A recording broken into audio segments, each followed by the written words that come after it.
Hi అండి. అందరికీ నమస్కారం. వెల్కమ్ టు మై ఛానల్ అండి. ఈ వీడియోలో ఉద్యోగుల ఫిబ్రవరి నెల జీతం బిల్లు చెల్లించేటప్పుడు డీడీఓలో అయితే ఈ మార్పులైతే గమనించాల్సి ఉందండి. సో, ఆ వివరాలేంటో మనం ఈ వీడియోలో తెలుసుకుందాం. వీడియోని అయితే ఎక్కడికైనా స్కిప్ చేయకుండా చివరి వరకు చూడడానికైతే ప్రయత్నం చేయండి.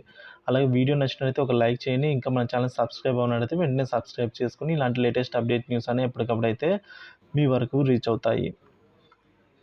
ఏపీజీఎల్ఐ సమస్యలపై రాష్ట్ర సంచాలకులు కొత్తగా ఏపీజీఎల్ఐ ఫండ్ రూల్స్ క్యాబినెట్ ఆమోదం పొందడం జరిగిందండి. త్వరలోనే ఆన్లైన్ యాప్ లాంచింగ్ అయితే ఉంటుంది. సుమారుగా ఒక 6,000 కోట్ల రూపాయలు ఖాతాదారులకైతే చెల్లించాల్సి ఉందండి పెండింగ్లో. ఈ విషయాన్ని మనకు ఏపీజీఎల్ఐ రాష్ట్ర సంచాలకులు శ్రీరెడ్డి శ్రీనివాసులు గారు అయితే తెలియజేశారు. తమ డీడీఓ తమ స్టాఫ్ ఐటీ రిటర్న్స్పై ఫిబ్రవరి 2024 జీతపు బిల్లుతో పాటు ట్రెజరీ డిక్లరేషన్ ఫామ్ అయితే ఇవ్వాల్సి ఉంటుందండి. సో, ఆ ట్రెజరీ డిక్లరేషన్ ఫామ్ వచ్చేసి ఈ విధంగా అయితే ఉండబోతుంది. సో, ఇక్కడ ట్రెజరీ ఆఫీసు చివరిలో సిగ్నేచర్ ఆఫ్ ద డీడీఓ. ఇది అండి ఇవాళ టాపిక్. ఇన్ఫర్మేషన్ నచ్చినట్లయితే వీడియోని లైక్ చేయండి, షేర్ చేయండి. ఇలాంటి ఇన్ఫర్మేటివ్ వీడియోస్ కోసం మన ఛానల్ సబ్స్క్రైబ్ చేసుకోండి. Thank you for watching this video.